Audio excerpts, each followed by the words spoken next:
O cheiro chegou antes de qualquer outra coisa. Era março, e Rafael Drummond estava passando a terceira noite consecutiva no arquivo subterrâneo da Prefeitura de Correnteza, uma cidade pequena o suficiente para ser esquecida nos mapas, grande o suficiente para ter seus próprios segredos.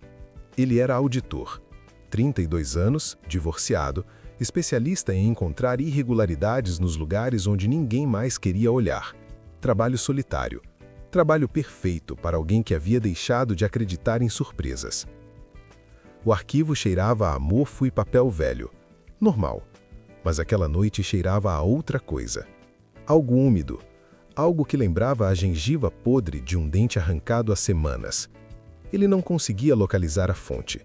Olhou para os lados, apenas estantes de madeira corroída se estendendo sob a luz fluorescente que piscava a cada minuto e meio, ele havia contado. O piso era de concreto frio, as paredes de pedra, e havia uma porta de ferro no fundo que, segundo o funcionário que o havia conduzido até lá, ninguém abria há pelo menos 20 anos. Rafael ignorou o cheiro.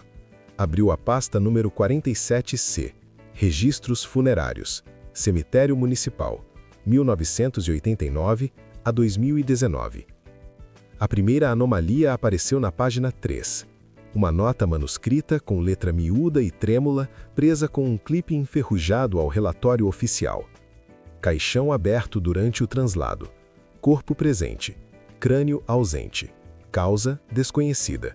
Não registrar oficialmente. Rafael franziu o senho. Passou para a pasta 47D. Mesma nota. Letra diferente. Mesmo conteúdo. Crânio ausente na exumação de rotina. Família não foi informada. Não registrar oficialmente. Pasta 47E, 47F, 47G. Cada uma continha pelo menos uma dessas notas. Algumas continham 3.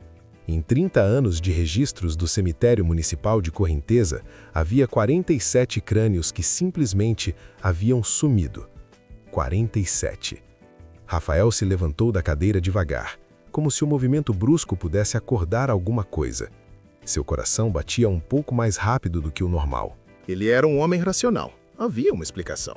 Roubo de ossadas para rituais, talvez. Vandalismo de cemitério era mais comum do que as pessoas imaginavam. Mas então ele encontrou a pasta 48A. Essa não estava catalogada com as outras.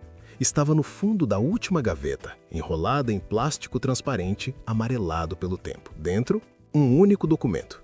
Não era uma nota manuscrita. Era um relatório assinado pelo secretário de saúde de 1994.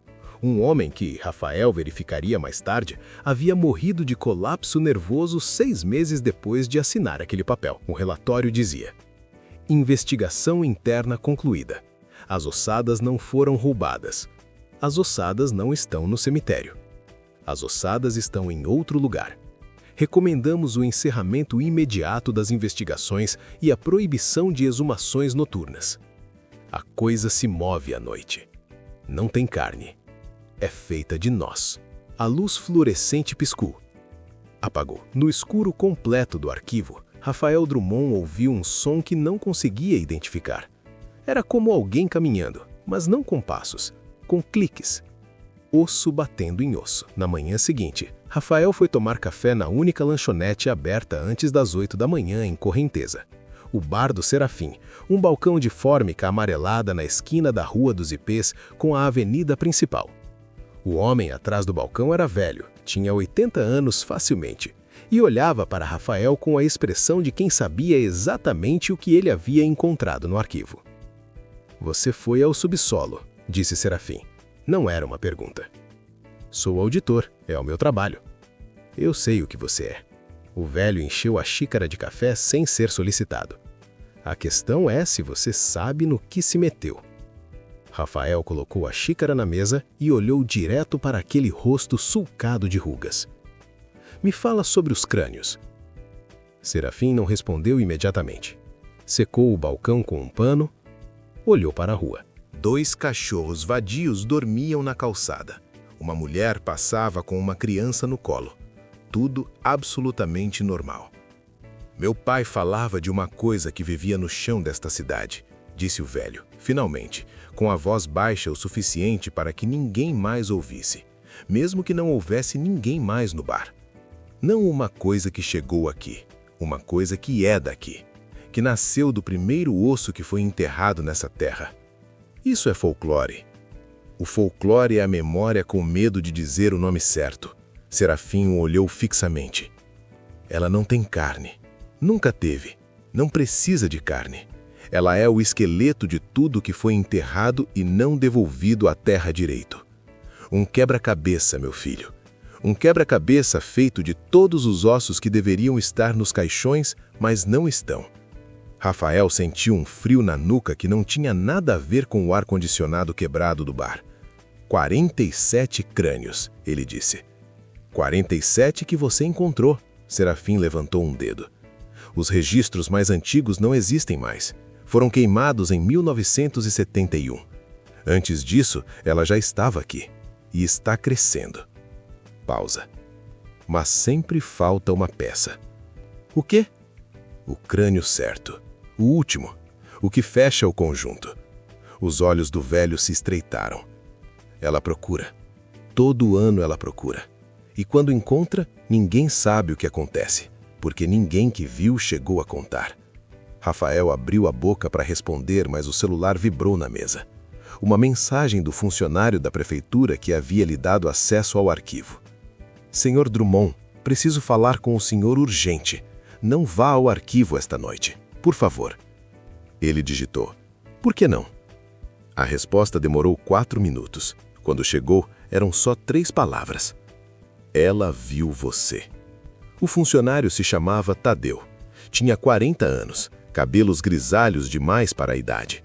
E tremia com uma constância sutil que Rafael levou tempo para perceber. Como se os músculos nunca estivessem completamente em repouso. Eles se encontraram no estacionamento da prefeitura, ao meio-dia, sob um sol que tornava tudo aquilo ainda mais absurdo. Existe um subsolo mais fundo, disse Tadeu sem preâmbulo. Abaixo do arquivo, abaixo do porão, uma câmara que foi descoberta em 1963 quando fizeram obras na fundação. Eles encontraram ossos, muitos ossos, organizados. Organizados como? Como uma forma, como... Tadeu engoliu em seco. Como a silhueta de uma criatura, mas enorme, com o dobro de vértebras de uma coluna humana, com costelas de pelo menos 12 corpos diferentes, com braços longos demais, dedos longos demais. Ele parou, sem crânio. Rafael ficou em silêncio por um momento. E o que fizeram com os ossos? Nada. Construíram em cima, selaram a câmara. Tadeu finalmente olhou diretamente para ele. Mas não é um fóssil. Não estava morta. Estava esperando. E toda vez que alguém quebra um caixão naquele cemitério, toda vez que um osso some, a silhueta embaixo fica um pouco mais completa. Você já viu? Uma vez, há 5 anos, durante uma obra de emergência no encanamento. A câmara estava exposta por 3 horas. Sua voz caiu para quase nada. Os ossos não estavam mais no chão. Estavam em pé, na parede, na posição de uma coisa que estava saindo, mas ainda sem crânio. Pausa longa. Eu medi a cavidade craniana antes de sair correndo. Rafael esperou. Era do tamanho de uma cabeça humana adulta comum, disse Tadeu. Do seu tamanho, do meu tamanho. Qualquer pessoa na rua. O sol batia forte no asfalto. Em algum lugar um carro buzinou. A normalidade continuava, obstinada e indiferente. Por que você está me dizendo isso? Perguntou Rafael. Tadeu tirou do bolso uma fotografia. Polaroid, desbotada. Mostrava o arquivo subterrâneo, o mesmo onde Rafael havia passado 3 noites. Mas algo estava diferente. No canto esquerdo da foto, parcialmente coberto pela sombra de uma estante, havia uma forma. Alta, branca, articulada de um jeito errado. Olhando diretamente para a câmera. Essa foto foi tirada há 2 dias, disse Tadeu. A câmera de segurança foi instalada depois que eu vi a câmera. Fica gravando automaticamente quando detecta movimento. Ele encarou Rafael. O sensor disparou 3 vezes na última semana. todas as noites em que o Senhor esteve lá. Rafael Drummond era um homem racional. Por isso, às 22 horas daquela mesma noite, ele estava no arquivo subterrâneo da Prefeitura de Correnteza com uma lanterna, um gravador de voz e a certeza profissional de que havia uma explicação lógica para tudo aquilo. Vandalismo. Folclore local amplificado pelo isolamento. Possivelmente algum tipo de esquema de roubo de ossadas com cobertura institucional. Esse era o tipo de coisa que ele havia sido contratado para desvendar. Ele precisava de provas concretas, não de histórias de velho. O arquivo estava exatamente como havia deixado. As pastas empilhadas, a cadeira afastada, o cheiro de mofo. Acendeu a luz fluorescente. Piscou. Estabilizou. Rafael expirou. Começou a tirar fotos das pastas 47A até 47G. Documentação. Isso era o que importava. Foi quando ouviu o som vindo da porta de ferro no fundo. Não era o clique de antes. Era algo mais suave, como o deslizamento de uma superfície dura contra o concreto. Muito devagar, como se algo estivesse se arrastando. Rafael ficou parado. O som parou. Ele voltou a fotografar. O som recomeçou. Desta vez, mais perto. A porta de ferro estava fechada. Ele podia ver claramente o trinco enferrujado, o cadeado preto que o funcionário havia dito que ninguém abria havia 20 anos. Fechada. Imóvel. Mas o som estava do lado de cá. Rafael girou lentamente com a lanterna. A estante mais ao fundo estava ligeiramente deslocada. Havia um espaço atrás dela, uma abertura que ele não havia visto antes porque nunca havia chegado até aquele canto. Ou talvez não houvesse estado lá antes. O concreto ao redor parecia recente demais. Não no sentido de construção recente, mas no sentido de algo que havia forçado o material para os lados. Como uma coisa emergindo. Rafael ficou olhando para a abertura por 10 segundos que pareceram 10 minutos. Então algo se moveu dentro dela. Não era uma silhueta humana. Era comprida demais. As proporções estavam erradas. Os ombros muito acima de onde deveriam ser. Os braços descendo baixos demais.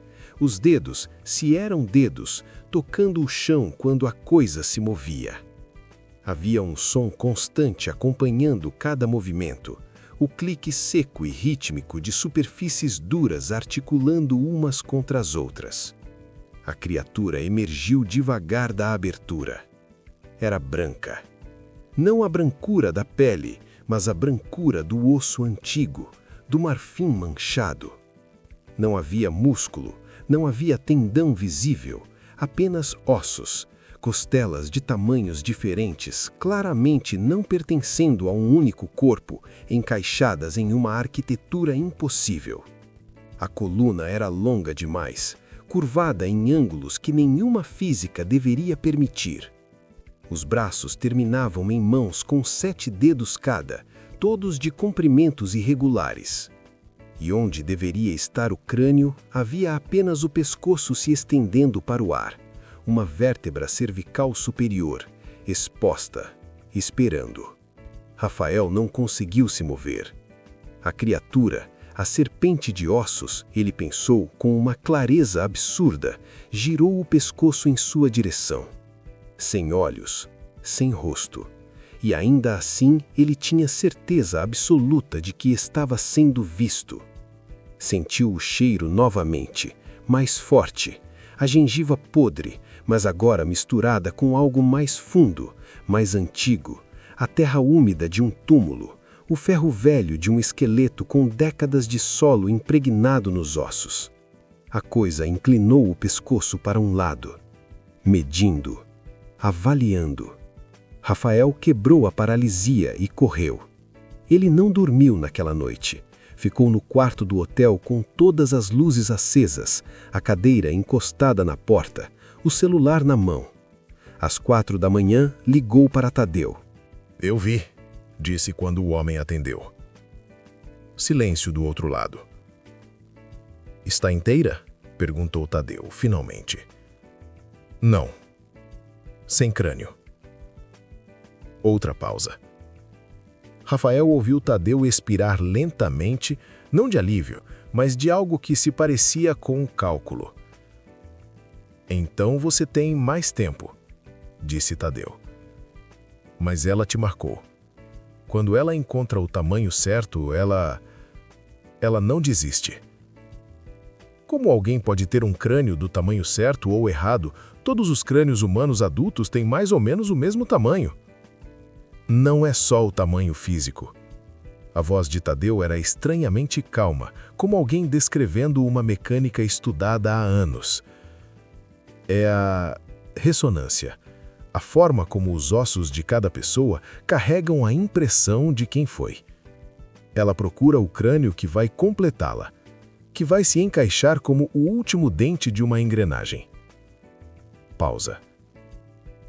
Eu não sei o que acontece quando ela encontra. Ninguém sabe.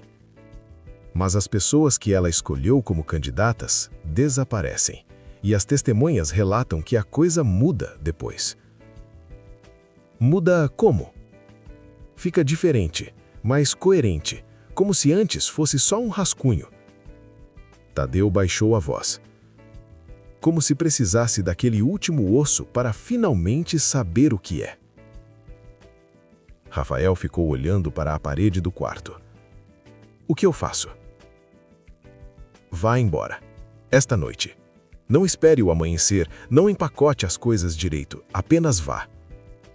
Uma pausa. E não volte. Rafael desligou. Ficou sentado na beira da cama por um longo momento. Então fez a única coisa que um auditor profissional não deveria fazer. Foi ao cemitério. Não havia lógica para isso. Ele sabia. Mas havia algo pior do que medo operando nele agora. Havia compreensão. Parcial, perturbadora, mas real. E a compreensão gerava uma necessidade de ver o problema completo, de entender a extensão total da anomalia antes de poder se afastar dela. Era o defeito profissional de quem passa a vida desenterrando o que está escondido. O cemitério municipal de Correnteza tinha muros baixos de tijolos e um portão de ferro que não estava trancado. Nunca estava, descobriu facilmente. O interior era um labirinto de lápides antigas e novas, ciprestes altos e imóveis no ar parado da madrugada. Rafael caminhou com a lanterna apagada, confiando na luz fraca da lua. Encontrou o que procurava na seção mais antiga do cemitério, nos fundos. Não eram túmulos, eram buracos. Não recentes, cobertos com terra que havia compactado há anos, mas claramente intencionais. Cada um com a largura aproximada de um ombro humano, espalhados em uma grade irregular. Rafael contou mentalmente. 47. E havia uma trilha. No solo, entre os buracos, marcas no chão, não de patas, não de humanos, marcas de pontos pequenos e regulares, como dedos, muitos dedos, vindo de baixo do cemitério, convergindo em direção aos buracos e se afastando em direção ao muro norte. Em direção à prefeitura. Rafael seguiu a trilha com os olhos até onde a lanterna alcançava, e no momento exato em que o feixe de luz chegou ao muro do cemitério, a luz do lado de fora, um poste de sódio que iluminava a rua, apagou. A rua ficou escura. Mas não completamente. Havia uma luminescência fraca, branca, vinda de baixo, como ossos brilhando através do asfalto. Rafael começou a andar para trás, devagar. O primeiro clique veio de sua esquerda, o segundo de sua direita. O terceiro veio de cima, e quando ele levantou a lanterna, viu a coisa descendo por um cipreste com a fluidez impossível de algo sem músculos, cada osso se reposicionando independentemente dos outros, um mecanismo que não deveria funcionar, mas funcionava, porque obedecia a leis diferentes das que Rafael conhecia. Ela estava mais completa do que antes. Havia novos ossos que não estavam lá antes. Um segundo conjunto de vértebras torácicas, costelas adicionais nas laterais.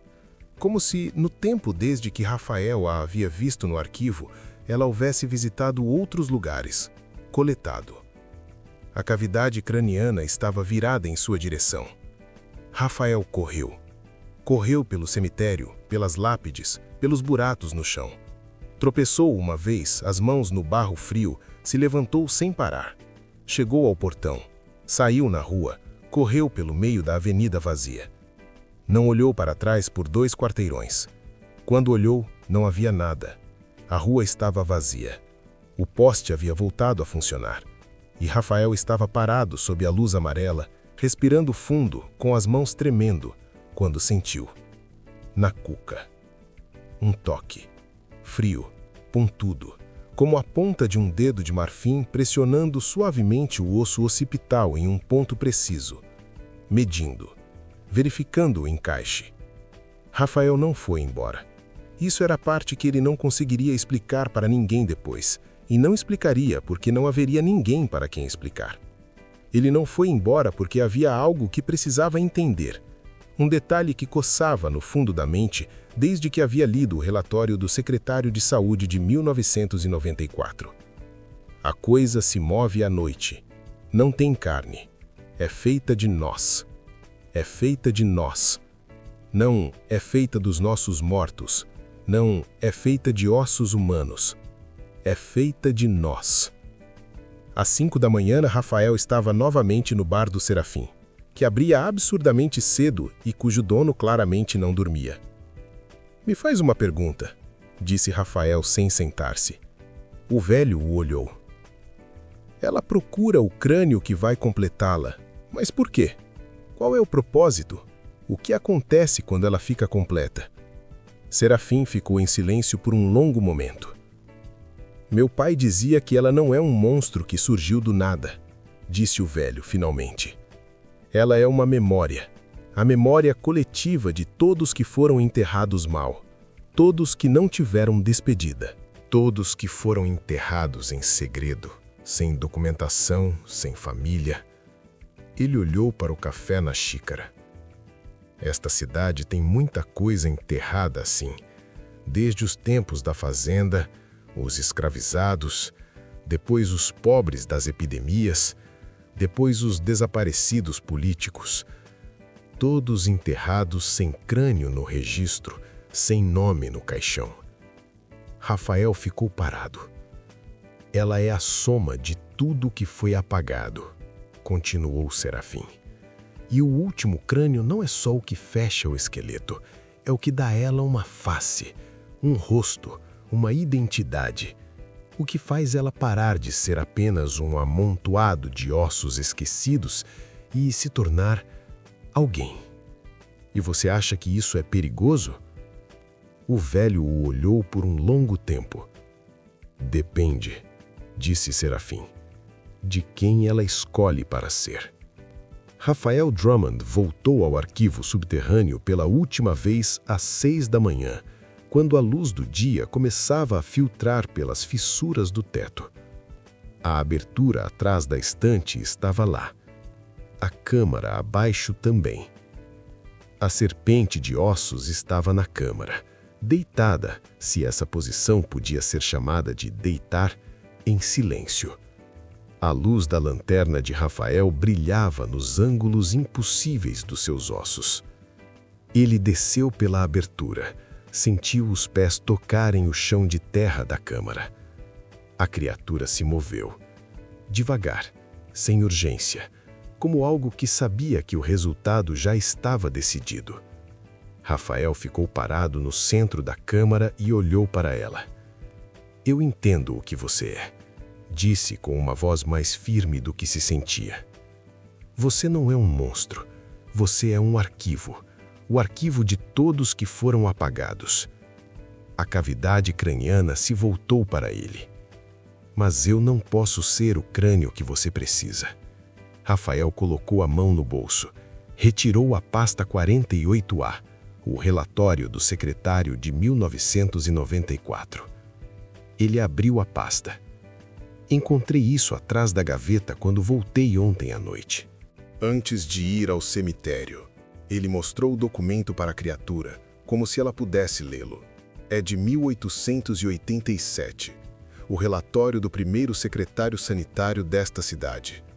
descreve o sepultamento de 42 trabalhadores de uma epidemia de febre amarela, todos sem registro, todos sem família anotada, todos enterrados na parte nordeste do cemitério. Ele parou. Junto com o relatório havia um mapa. Retirou o mapa do bolso e uma anotação dizendo que um dos sepultamentos foi feito de forma incompleta. Um homem chamado José Custódio da Fonseca. O enterrador registrou que o caixão fechou antes que o crânio fosse colocado dentro. O crânio foi enterrado separado, no mesmo dia, no mesmo setor.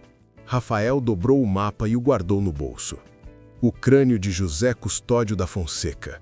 O primeiro, o original. A câmara estava completamente silenciosa. Rafael olhou para a criatura. Eu posso te levar até lá, se você me deixar.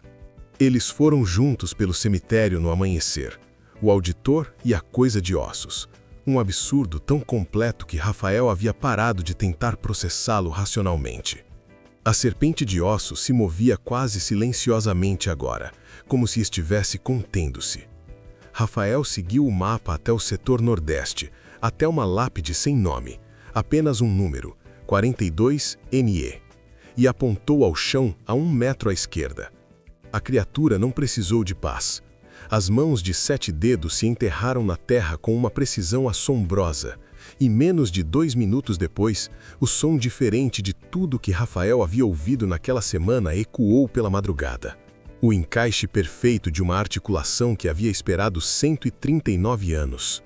O crânio de José Custódio da Fonseca, amarelado, partido em 3 pedaços reunidos pela pressão cuidadosa dos dedos que o seguravam, subiu até a vértebra atlas e se encaixou na vértebra atlas. A serpente de ossos ficou imóvel. Rafael esperou.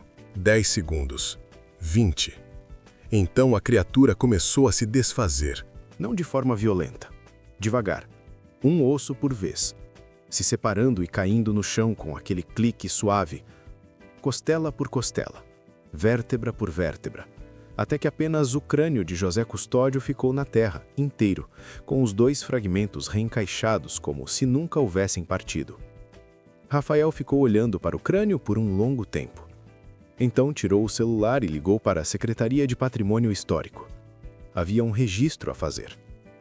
O relatório de auditoria de Rafael Drummond sobre a Prefeitura de Correnteza durou 114 páginas e documentou 47 irregularidades nos registros funerários municipais, resultando em multas, abertura de comissão de investigação e a descoberta de um cemitério clandestino no subsolo do arquivo público, que continha os restos mortais de ao menos 112 pessoas sem identificação.